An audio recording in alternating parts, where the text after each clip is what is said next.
How about something light today? The next time you're looking for a good read and you want to boost your relationship intelligence, you might consider turning to a not so obvious and yet totally obvious place, a romance novel. Along with taking you on a fun journey, there's also a lot to learn about the human heart and desire. In today's episode, we're going to talk about the finer points of what makes a romance novel tick and what lessons you can apply in your life as a result. I just want to remind you first that Relationship Alive is my offering to you so that you can have the best relationships possible. If you're finding the show to be helpful, please consider a donation to ensure that we can continue. Every little bit counts, and you can choose any amount that feels right to you. Just visit neilsatin.com/support or text the word support to the number 33444 and follow the instructions.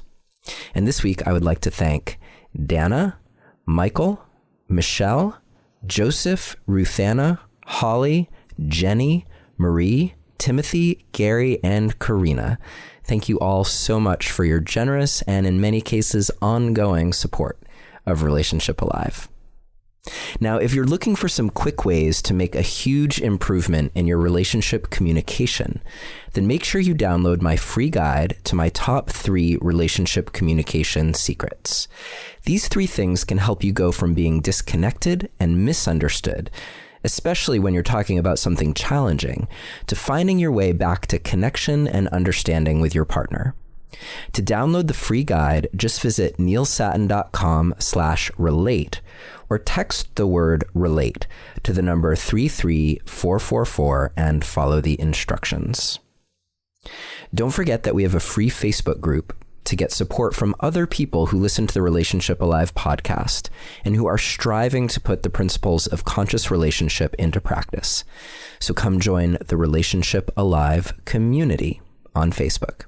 And lastly, for a chance to have your questions answered on an upcoming episode of the podcast, just record yourself asking me the question and email the recording to questions@relationshipalive.com. Okay, that's it. Let's get on with the show. Hello and welcome to another episode of Relationship Alive. This is your host, Neil Satin. What do we know about what drives the human heart? And not just in terms of love and connection, but also in terms of desire. There are any number of ways to approach this question, and I wanted to try something a little bit different in today's episode because I happen to be good friends with someone who is an author in the romance genre. And I thought, what would be better than to dive in to romance writing and to figure out what that can actually teach us about how we operate as humans. And if there weren't something there, it wouldn't sell millions and millions of books every year. And so there's clearly something there that romance writing taps into. And so I want to mine it for all it's worth with today's guest. Her name is Mara Wells, and she is the author of the new book, Cold Nose, Warm Heart, which is the first novel in the Fur Haven Dog Park series. And I gotta say, it's actually the first bit of fiction that I've read in years, because I'm mostly reading nonfiction for this podcast, and I really enjoyed it. It was just such a great escape for me to take a couple days and dive into the world of Fur Haven Dog Park. And, we'll find out a little bit more about what that means. But as usual, we will have a transcript for today's episode, which you can get if you visit neilsatin.com/romance. or you can text the word passion to the number 33444 and follow the instructions. And I think that's it. Let's just dive in. Mara Wells, thank you for joining us today on Relationship Alive. Thank you so much for inviting me, Neil. I really appreciate this opportunity. You're welcome. And as I was talking just a moment ago, I had this sudden hesitation, like, is it okay to call this a romance novel? Is this a romance novel, what you wrote? It is absolutely a romance novel. The definition of a romance novel is that you have a guaranteed happily ever after, or at least happily for now. In the industry, the HEA or HFN, and if it meets that criteria, the guaranteed happily ever after ending, and that the relationship is the primary focus of the story, it's a romance. Got it. Yeah, that makes sense. And I was wondering, because as I was talking to a friend of mine about this interview, I was like, yeah, it's a romance book. It's got sex and romance and relationship. And she was like, well, there are a lot of books that have that. So we were sitting with this puzzle of like, well, what does make it a romance book versus just like a good book that has sex and heart-centered interactions and steamy interactions? And so is that the working definition right there, or is there more that defines it? Yes, a romance novel has a relationship as the primary focus, a romantic relationship as the primary focus of the story. And then we have a guaranteed happily ever after ending, or at least happily for now. Within the novel, there's some expansion in the definition. Sometimes we see the happily ever after is guaranteed at the end of a series if we're following one couple through a series, but usually it's contained within the one novel. Got it. Yeah, and I think part of what fueled me as a reader was I knew that was going to happen, and I was wondering how it was going to play out. So there's maybe a bit of a beauty in that when you pick up a book like this, where it's like, okay, you know that it's probably going to work out. It's going to work out on some level. You may not know all the twists and turns, and discovering those twists and turns is part of what keeps you going. Right. We read for the twists and turns. We read for the journey. And I think before I was a romance writer, I was a romance reader.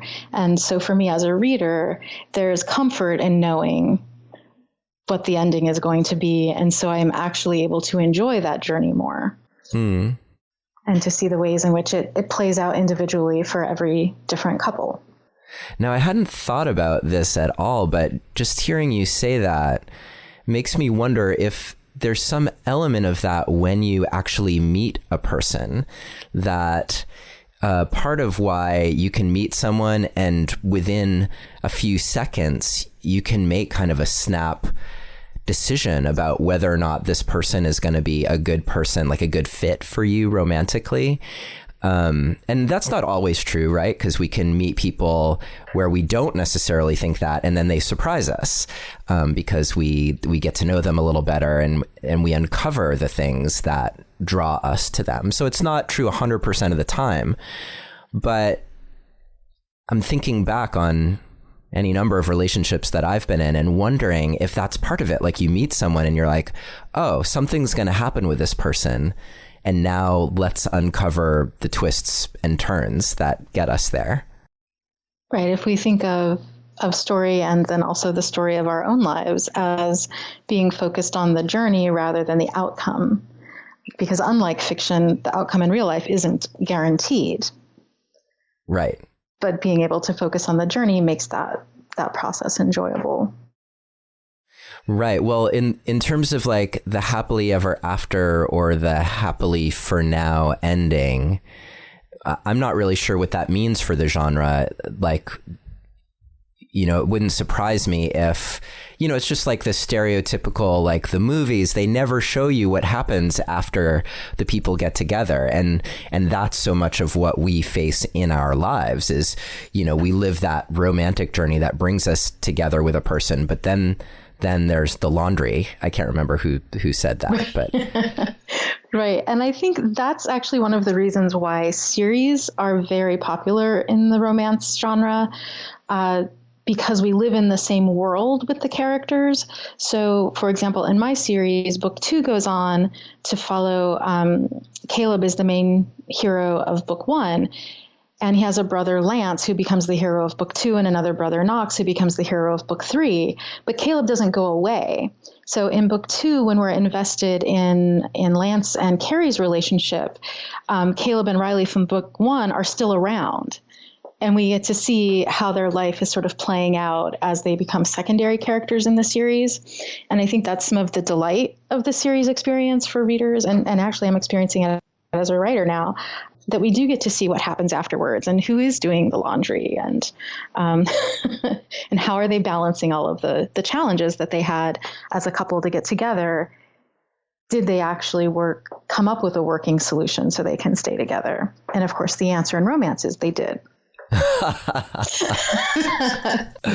But you get to see that in an ongoing way, which that's cool. Yeah. Yeah. So you get to check in with them and, who's pregnant now and now what's happening, and, get to see in my series, you get to see the dogs again, and you get to see that happily ever after is really actually happening.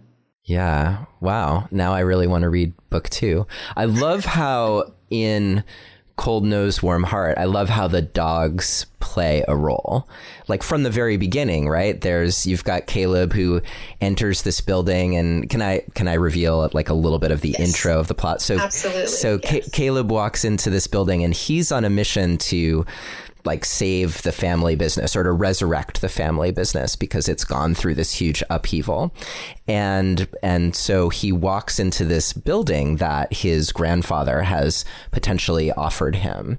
And he's just noticing how it's fallen into disrepair and there are just all these things wrong, but he's also assessing it for its potential as like an economic engine to revitalize the family business.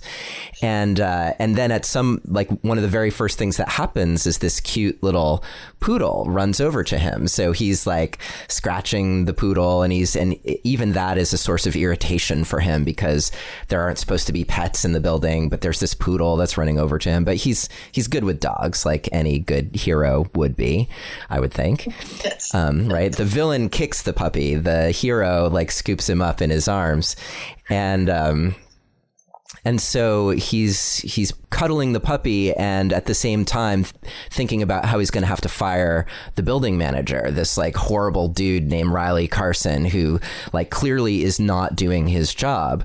And then this beautiful woman runs down the hall to recover her escaped poodle, and they get into this bantery conversation.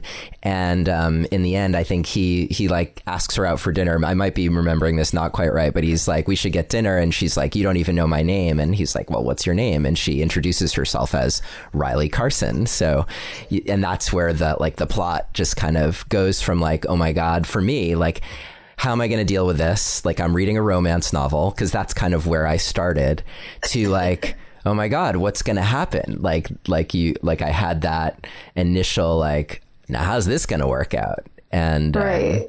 And she says, and you are, and he says, I'm here to fire you. Right. And so that starts off there.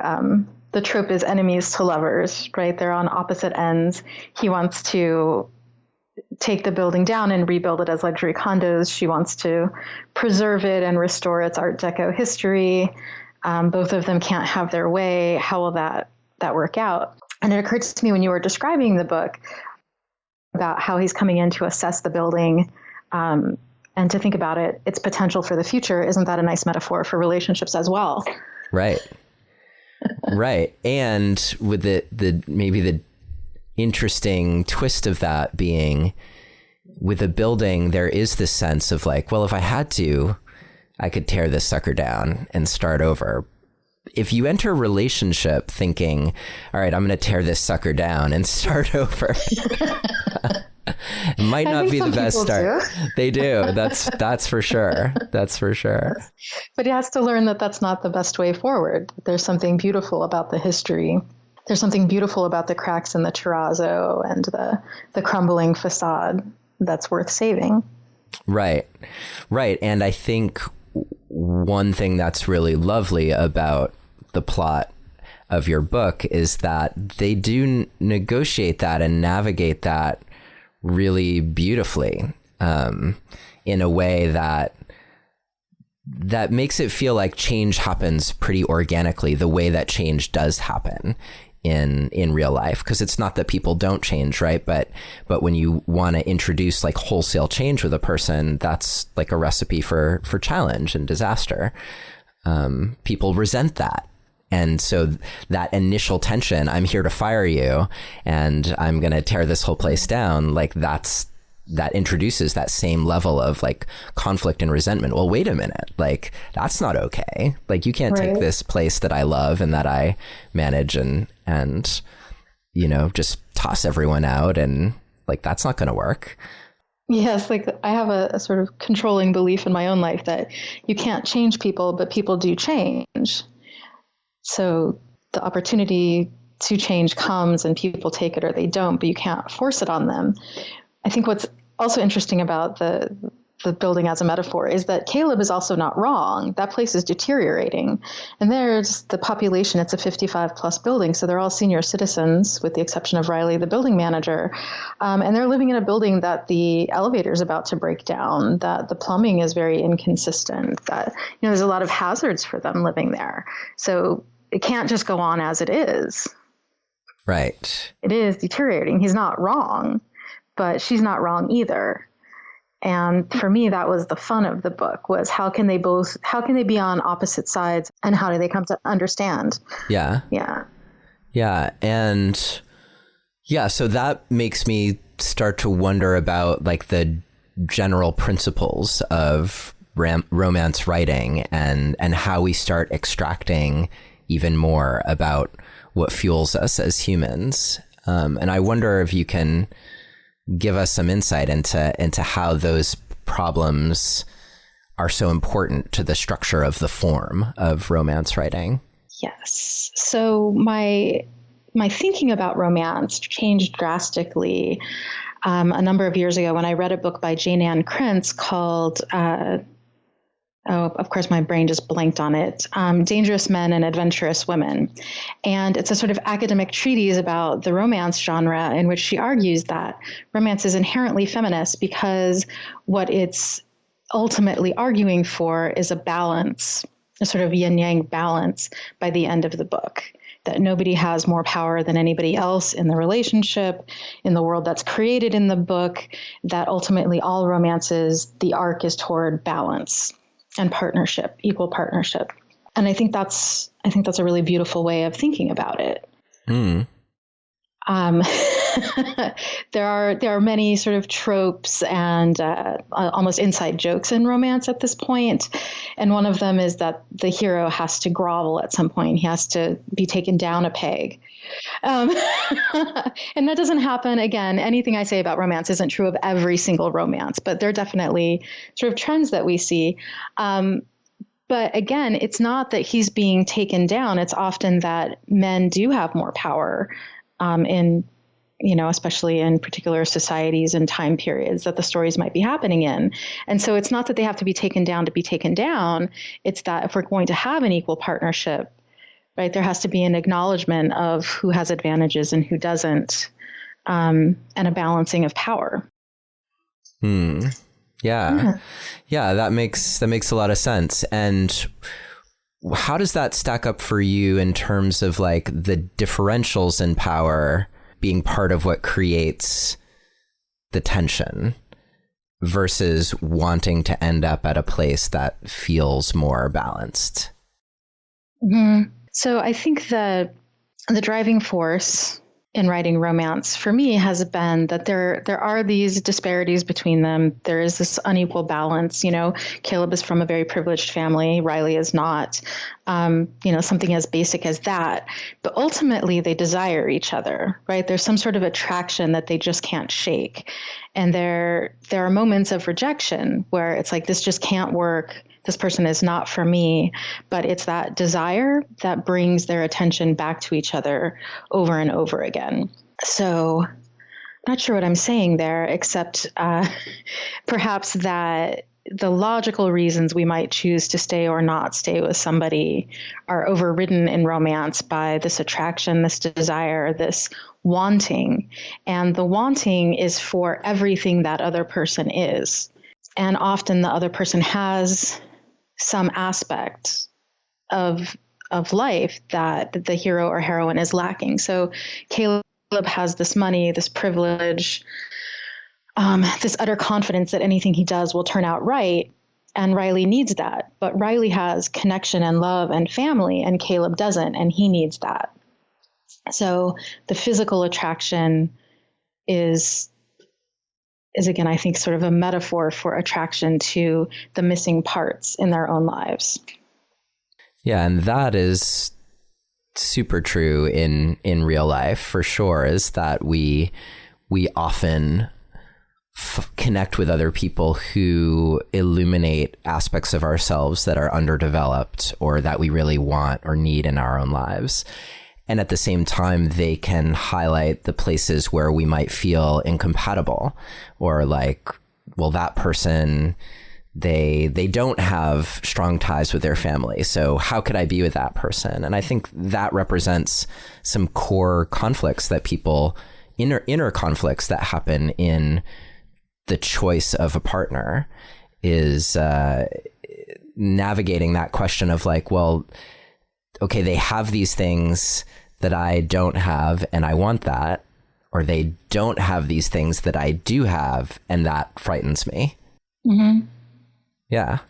Right. And the choice to move ahead in the relationship anyway is always a risk, because as much as you might long for something that's not in your life, it's also not in your life for a reason, right? Some fear perhaps is holding you back. Some hurt from the past has shut down that part of yourself. And so you can long for it and be afraid of it at the same time. Yeah. So it's attraction and repulsion can be happening in the same moment. In the same moment. Yeah. Yeah. Yeah. And you see that in the characters in your book. I'm thinking about, the way that they're, even in this initial scene where they're kind of sussing each other out. And then you also get a glimpse into their inner monologue around like the proximity of their hands on the dog's back. They're both petting the dog and their fingers are a mere, inch apart. And how many times has that happened, right? Where you're in that moment of wondering like, well, what would it be like to just like cross the distance? What would it be like to actually follow through on an impulse? And at the same time, to have all those like inner resistances coming up, like, well, here are all the reasons why I shouldn't do that. Mm-hmm. And I think we, in real life, we're socialized that certain things are acceptable and not acceptable in interactions, and we navigate our lives very carefully. And I think the promise of romance is that when you reveal who you really are, your partner loves you. Mm. That it's unconditional acceptance of the good and the bad. And of course, it's the bad that we're hiding for most of the book.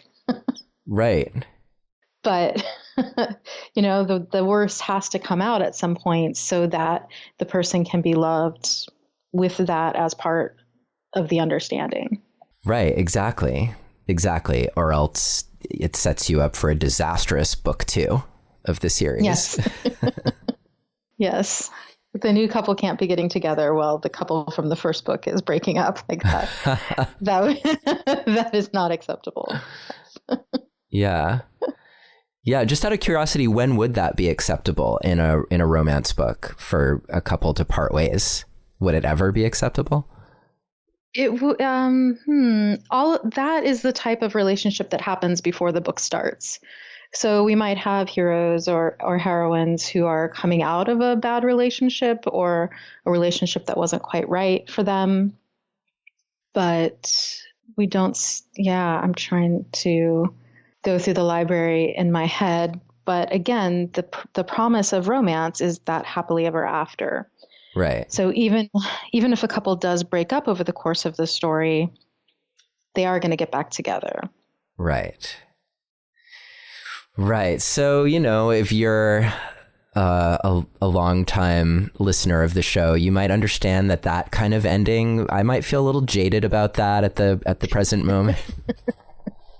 And Mara, we've known each other a long time, so you know that as well. And in fact, that was maybe the hardest thing for me in the book, as just someone who's been through divorce, is like appreciating every single aspect of the journey. And then there was something about the happily ever after that I loved. Like, it actually brought tears to my eyes, as much as I hate to say it, but it did. And at the same time, I was like, damn, like you went like all the way there, like in those last couple chapters. And I was like, did it have to? Did it really have to? So, but maybe someone like where splitting up is slightly less fresh for them would appreciate that a little bit more. Right. And the other thing is that romance is in many ways a fantasy of it's a fantasy of equality and equal partnership, right? Mm-hmm. It's not claiming that this is real. It's not saying this is how all relationships work out. It's saying, wouldn't it be beautiful if this is how relationships worked out? Mm. Isn't this something to aspire to? Yeah. Yeah. So there's that danger, I suppose, in like there's the way that it can fuel us, that ideal. And I think that vision is such an important aspect of how we construct our relationships, holding on to an ideal vision. Mm-hmm. And at the same time, being willing to accept imperfection as part of real life versus what happens in a fantasy novel. Right. Yeah. Yeah, it's a tough balance, but the beauty, I guess, of a book is that you can preserve the fantasy of where romance takes us, which is, and the first step of change in the real world is imagining that change can happen. And so I think of, in a lifetime of reading romance, that's what I'm imagining, right? Mm-hmm. That change is possible and equal partnership is possible, and that there's, hundreds of thousands of ways for that to play out. Yeah. Caleb and Riley's journey is not your journey, but it's a journey. Right, right. What have you loved about, like, what drew you to romance as a reader, I guess, first, and then I'll be curious to hear about that as a writer, because you haven't always been writing romance. I started reading romance when I was about 10, which is probably on the young end of the spectrum for reading romance. Mm-hmm. I know. I was thinking about that actually with this book. I was like, well, it's about dogs. And I couldn't find my copy, like the first copy of the book that you sent me. I couldn't find it. I have this sneaking suspicion that it could have ended up upstairs in my daughter's room because it's about dogs, so right. I should go look a little bit more thoroughly for that, probably. Luckily, we don't outgrow our love of dogs. So I started young, but I think it was piggybacking right off my love of fairy tales. Mm. So I dressed up as Cinderella for Halloween for like almost every Halloween of my childhood. So I loved fairy tales a lot, and romance novels seemed to me to be the grown-up version of fairy tales. Mm-hmm. And I think you can see a little bit of Cinderella in Cold Nose, Warm Heart. Yeah, absolutely. Yes. Now that you mention it. There's even a fairy godmother. Yeah. Oh my gosh, that's funny. Okay. Yeah. But there's no wicked... I'm just trying to think. There's no like evil stepmother, really. There's kind of like the absent mother, which maybe is a little bit, right? Right. There's the absent mother. And I think that I personally don't believe in evil people that are just purely evil. Mm-hmm. And so Caleb's family is evil. His dad is evil, right? But even they have redeeming qualities. Nobody is the villain in their own story. So they might appear villainous in someone else's story, but they have their reasons. They've made the best choices they can make. Yeah. Yeah. So important to recognize, because I think that is a part of how we victimize ourselves, is by like projecting someone else being evil onto them, as opposed to like looking for, well, what was their intention? I don't think I've ever done that with the Cinderella story. It's like, well, what, the stepmother, she was just trying to get those dresses made for her daughters. Like she was just, I mean, she did say some pretty cruel shit to Cinderella, you got to admit, but. Yes. Yes. We're not, no one's at their best all the time. Isn't that the truth? Yeah. So it being an extension of that, that's what drew you in. And then like, what drew you to writing in this genre? I've been writing for a long time, and I had published a young adult novel many years ago, and I was just feeling really frustrated. And I had written this book that had gotten many, many beautiful, beautiful rejections. And I had done, one more round of revisions and sent it to my agent. And she said, so what are you going to work on next? And I just started crying. I was like, I don't know. I feel like I've been knocking on this door for so long and it's never going to open again. I had my shot and that was it. And I said, I can't even stand to read anything right now except romance novels. I'm just binging romance novels, like, many, many, many per week. And she said, well, why don't you write a romance novel? And I was like, oh, ha, ha, ha. I'm not going to ruin my one true escapist thing that I do to escape the world, right? Like that's my hobby. That's my relaxation time. Why on earth would I turn that into my job? But she kept talking to me and she convinced me to do it. And that's why I had been avoiding it for all these years, was I thought if I became a writer of romance, I'm going to read them differently, more critically, more craft oriented. But what I found is that I have the same joy in writing the romance novels that I have in reading them. So I'm really excited that she pushed me in that direction, because writing has become more joyful for me now. I enjoy figuring out the twists and turns along the way, and what made me a romance reader is really feeding the romance writing as well. So I've been telling people, we get advice as writers all the time to write what you know, which I think is pretty terrible advice, because we have pretty limited worlds, most of us. But I think write what you love is very good advice. Yeah, and that comes through. Like, one, I have to say your skill as a writer comes through in reading the book. Like there was never a place to me that felt like awkwardly worded, or, there were places where I could tell that I was like, oh, that's kind of an inside joke, or that's Mara being clever. And I liked it. I loved it. And so your skill as a writer definitely comes through. And for it being your first book in this genre, like that, like I think your love of the genre also came through, like you're knowing it backwards and forwards, in the way that the journey was really easeful for me. I'm glad. Yeah. Okay. Mara, we need to take just a quick break to hear from this week's sponsor. If you are looking for some extra support around the things that get in the way of your happiness or achieving your goals, one great way you can do that from the comfort of your own home or office or anywhere really is BetterHelp. BetterHelp will assess your needs and match you with your own licensed professional therapist. You can chat via text with your counselor at any time, and you can schedule weekly video or phone sessions, all without having to go anywhere. It's more affordable than traditional offline counseling, and financial aid is available for those who qualify. They also offer a broad range of expertise so that you can find the person most suited to be helping you with your own unique situation.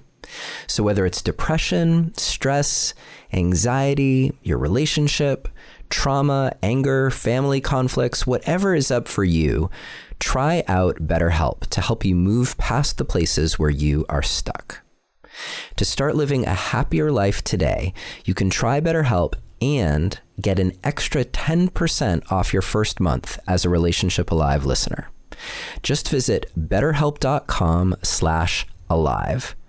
Join over 800,000 people taking charge of their mental health. Again, that's BetterHelp, HELP.com/alive. And thanks, BetterHelp, for your support of Relationship Alive podcast. Now, let's get back to our conversation with Mara Wells. I have a confession to make, which is that this is the first romance novel that I've ever read cover to cover. There are plenty of romance novels, mostly in my teens, I would say, and, early 20s when it was really hard to access anything that was remotely erotic or sexual, where I'd find a romance book and I'd skip to the good parts, I don't know what happened in any of those books. I just know that, who fucked who, basically. And so it was nice actually to sit down and really enjoy the whole way through, which was cool to experience that. What do you think? Let's talk about the erotic for a minute, because we're talking about longing and attraction, and what is it that fuels eroticism in a romance novel and makes it compelling in that way? What something that turns us on? I think it's the longing, right? I think it is that moment of not knowing if you should touch fingers or not that plays out later in the sex scenes. So that the thing that makes the sex scenes very satisfying is tension and longing that lead up to it. So I would say to your younger self who was just skipping to the erotic scenes, you missed out. You missed the part that made those scenes more powerful, because they are finally a release of this tension and a culmination of this partnership and that ultimate integration of the opposites.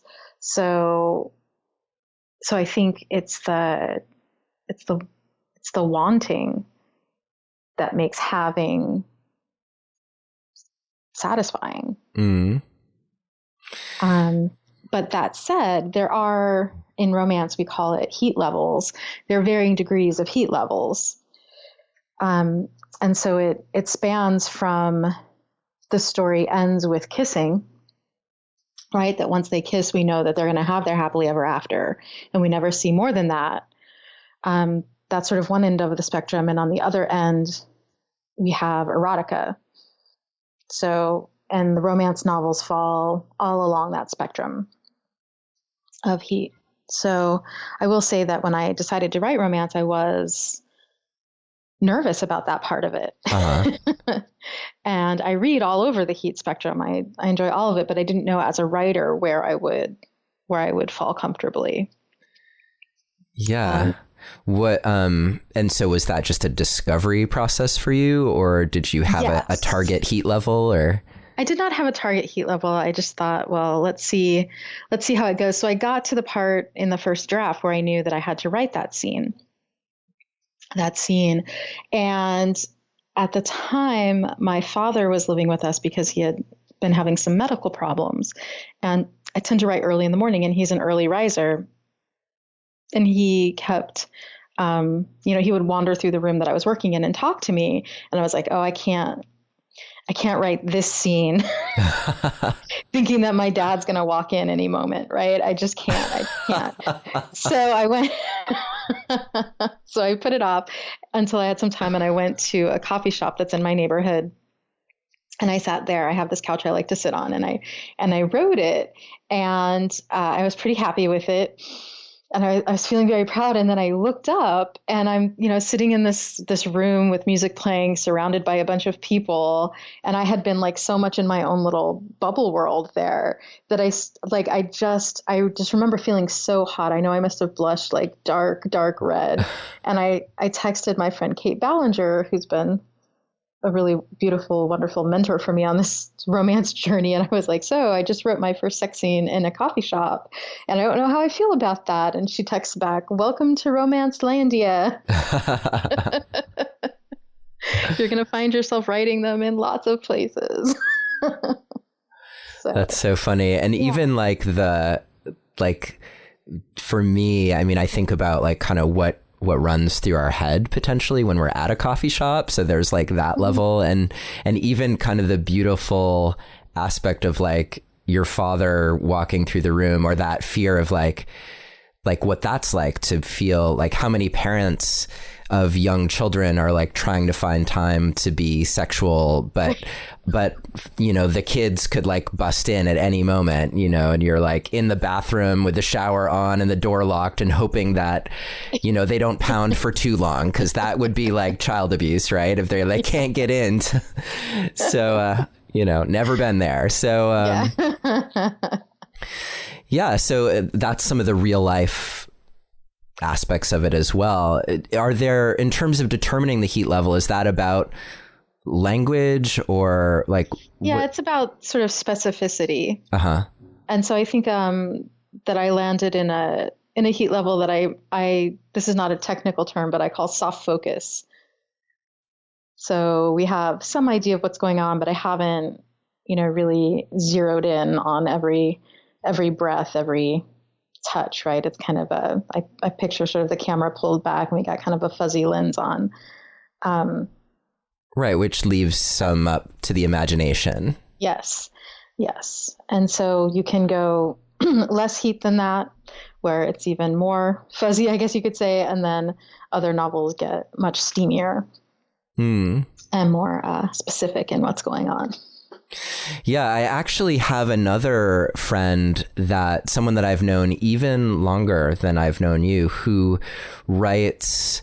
I wonder, I should chat with her. She might consider it more erotica than romance, but it's all based around aliens.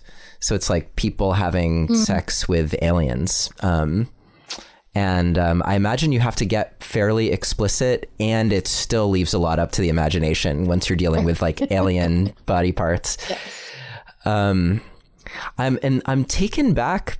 I actually want to just mention that I feel somewhat vulnerable and laid bare with that, talking to the young part of me, and how. And that is interesting for me to just like kind of sit with in this moment, that sense of like how much what fuels attraction and those like maybe moments of culmination where you're actually you're kissing someone or you're being sexual with someone. How much of that is the longing, the tension that leads up to that moment. And this is like a classic challenge for, you know, and it's not really necessarily a gendered thing, but some people are just like sexual and they don't actually need all of that buildup. They just, they're able to like talk about sex, think about sex, and then like, let's have sex. Versus like there are other people who are more focused in the tension, the buildup, the longing, and that just needs to be there in order for there to be fuel for the actual coming together, so to speak, to be desirable. You don't get there without the tension and the longing for those people. And then what happens when you're in a long-term relationship? Right. And that tension and longing has been satisfied. Right. Then what fuels desire? Yeah. And then I end the book. So the rest is for you to figure out. Right. I don't have to figure that out. That's why those characters become secondary and tertiary characters, right? You just get to assume that they're doing whatever it takes to make that happen. Yeah, but that is right. The big challenge of any long-term relationship is how do you fuel passion and juice? And so often, you know, this falls into what we were talking about a few moments ago, where like people land in different places. And it's very common for someone who needs tension and longing to end up with someone who doesn't. And so how do you do that? How do you cross worlds? And it's a challenge for both people to figure out. 'Cause sometimes that person who needs the tension and longing, it's helpful for them to figure out, like, what do I need to do in order to show up so I can just be in a sexual experience with my partner that didn't require, sexy texts for 3 days to get us to this moment. And vice versa, like where the 0 to 60 in, 0.3 seconds partner can be like, all right, what do I need to do to like what does get my partner in the mood? What helps fuel their desire so that they'll meet me there? 'Cause it's so easy for me. It may not be for them. And it's actually not a problem with them. It's just how they're wired. They're wired differently. Yeah. And the romance answer to that is both people are right. Mm-hmm. And the relationship is about negotiating that. Yeah. How do you accept that about your partner and integrate that into your life together? Yeah. Yeah. I mean, I like that for a real life answer as well, that both people are actually right. And so if both people are right, what does that mean? That forces us to get creative. Mm-hmm. As opposed to making the other person wrong and then forcing them to change, which was like, that was one of the very first things we were talking about. Forcing them to change being like not the most sustainable approach. Yeah. If you want to stay together. If you're looking for a way to break up, it's probably fairly efficient.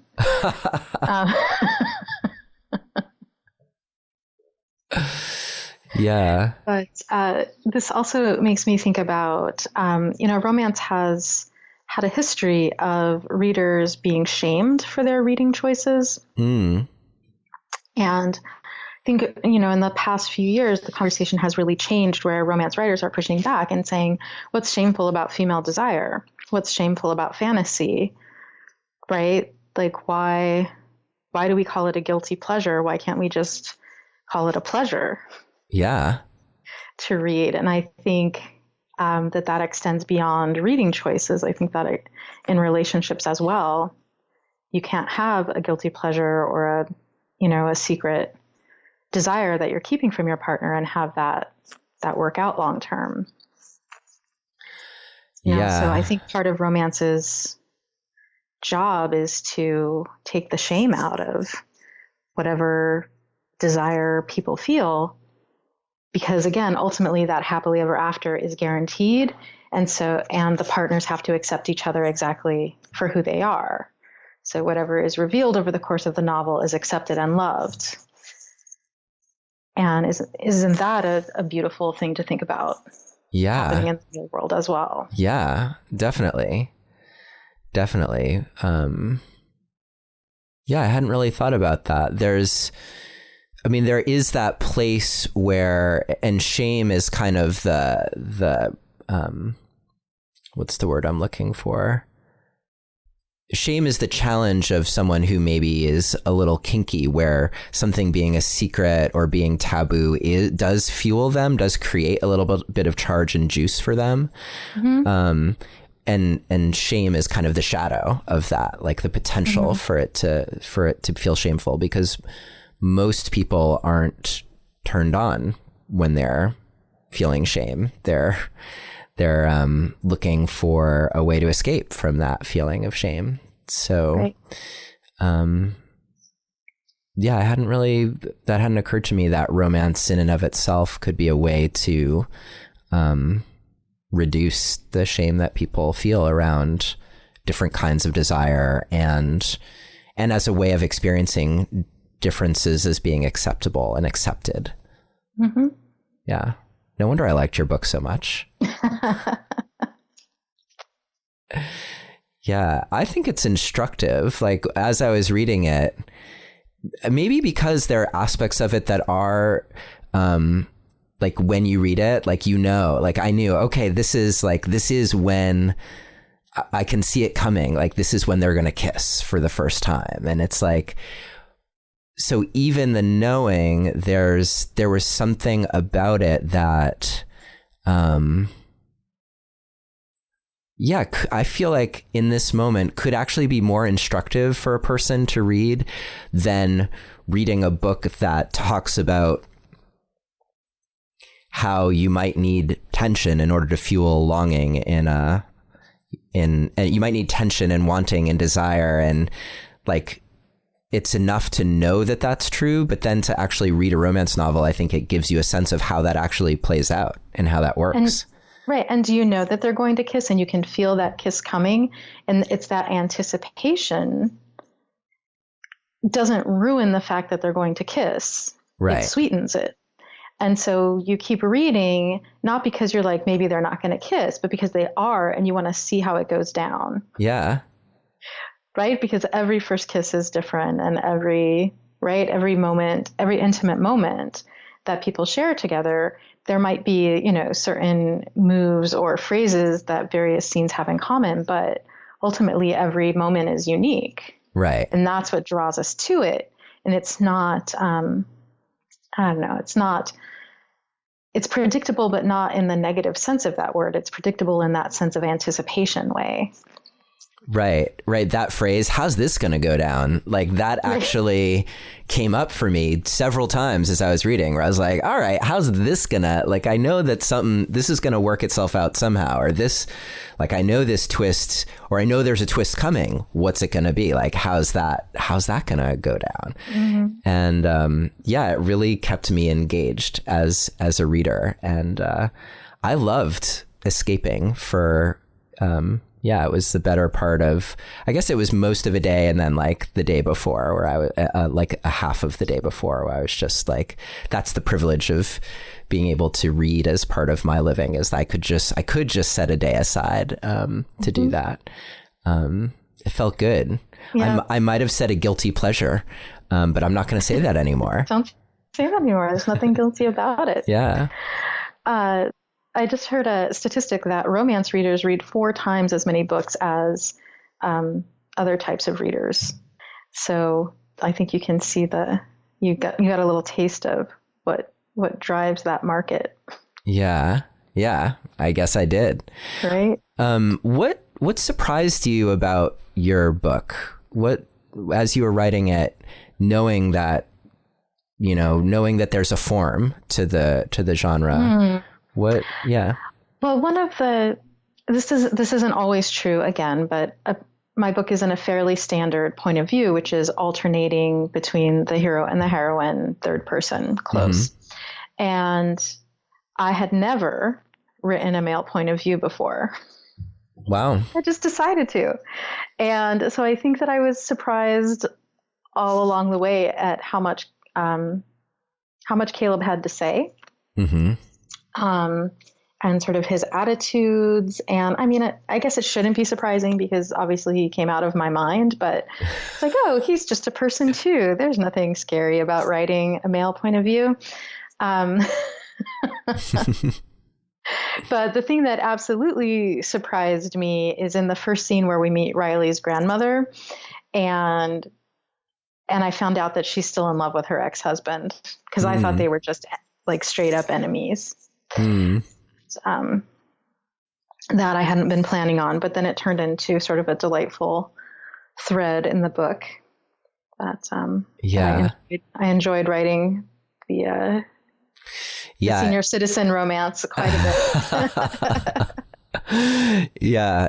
This is one of those things where I'm like, for you listening, it's so hard for me to not do any spoilers or plot reveals here, because there are so many beautiful moments that I would be sharing with you right now, Mara, because I just loved how they went down, and also some of the, because it's not all sweetness, right? There's a lot of sarcasm. There's a lot of people kind of digging each other in ways that are affectionate, but also quite like cutting at times. And, but the whole way along, I felt like very uplifted at the same time that people were being really honest with each other. And so I think that the temptation in being like, oh, this is a romance novel that's like the fantasy of romance, is to feel like the interactions somehow don't feel real. But I didn't feel that way at all as I was reading. Like, in fact, you're talking about Caleb's point of view, the male point of view. That's another place where it felt very seamless to me, where I was never like, oh, I would never, like, as a guy, I would never think that. Like, everything he was thinking, I was like, yeah, of course. Like, that's exactly what I would be thinking in that moment. That's funny. What you were saying about the conversations feeling real and the interactions, it reminded me of something that the writer Richard Peck said in a workshop that I took with him one time. He said, if you're going to have a ghost in the scene, you better describe the wallpaper. When you have a fantasy element, you have to, like, the real world of the story has to be absolutely grounded. And I think that a happily ever after isn't believable if everything has gone smoothly and people are all sweet and nice to each other for the whole thing. That doesn't feel real. Yeah. So the satisfaction of the happily ever after is that it did feel real and they had real problems and yet somehow managed to transcend that, to be together. Yeah, that's, I think, part of what makes it inspiring is that it feels real along the way. Yep. And I do describe the wallpaper. I describe the building a lot. So that's true. Now that you mention it. Yes. That is true. My great love of South Beach architecture comes through, I think. Yeah. Yeah. And that I felt like I was there, even though I've only been there like once or twice in my life, but it was very vivid but not in a burdensome way. Some people really get off on reading a lot of scene and setting stuff, and that I am not one of those people. I'm like, give me what's happening, okay, enough. There's some flowers. What's happening, Right. I thought you balanced that really well. Yeah. Yeah. Well, Mara Wells, congratulations on your first book being out, and our understanding is that it's doing really well. I saw a lot of really good reviews on Amazon. It's called Cold Nose, Warm Heart. If someone wants to find out more about you and what you're doing, what do they do? Where do they go? They can go to my website, marawellsauthor.com, and sign up for the newsletter. And then I'm also on Facebook, Instagram, and Twitter.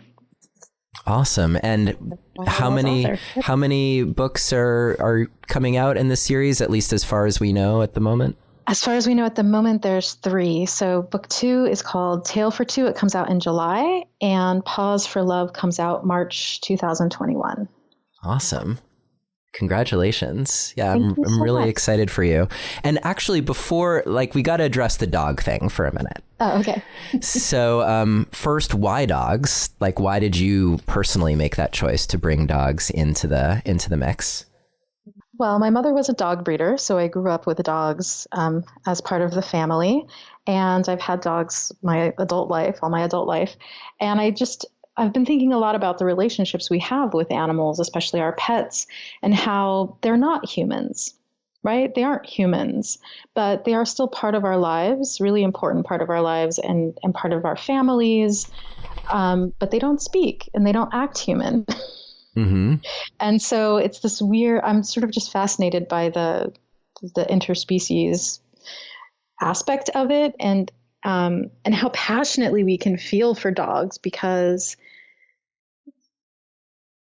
they aren't complicated human beings with other motives going on that we don't know about. They're just sort of love. And if I'm going to write a romance novel in which unconditional love is an important part, who better to model that for us than dogs? Yeah. Yeah. I mean, I think it's hilarious. I hadn't really even considered this until this moment, but you know this, and actually a lot of my listeners know that part of what led me to relationship work was my prior life as a dog trainer. So we both have that, actually, which I hadn't even really thought about a lot. And part of that journey for me was that very thing that you just mentioned about how much dogs are about heart and expression of heart energy. And so that was something that I really appreciated in the book. The dogs and their heart and their personality, they wove in ways that also seemed very authentic, and I liked that. Like what you just described it beautifully, like the way that they're woven into the fabric of who we are. It felt natural. It felt more like there was more texture, really, for me in what I was reading, because those beings were included as well. Thank you. Yeah. Funny. What an interesting thing that we have in common there. Yeah. And so it's a series that revolves around a dog park. Yes. Yeah. What keeps that interesting?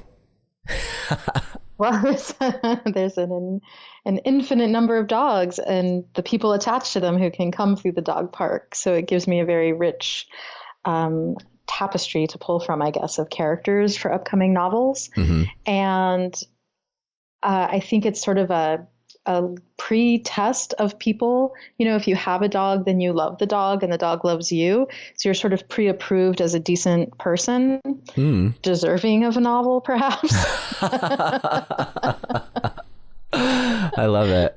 So, yeah, I was looking for some sort of, premise that has the potential for new people to be coming and going. Yeah.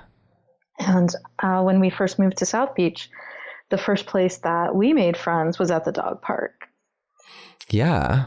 Yeah. And so the first parties we went to in South Beach were hosted by people we met at the dog park. And so I know that it's a very fluid and welcoming community. Yeah. Yeah. And you point out well in the book the ways that when you know people that way, there's so much that you don't know about them, right? Because generally you have right. those conversations that are about your dogs and things that impact your dogs. Mm-hmm. But and I like that that uncovering that happens in your book about how those people also kind of get to know each other in a more deep way, which is really sweet to follow.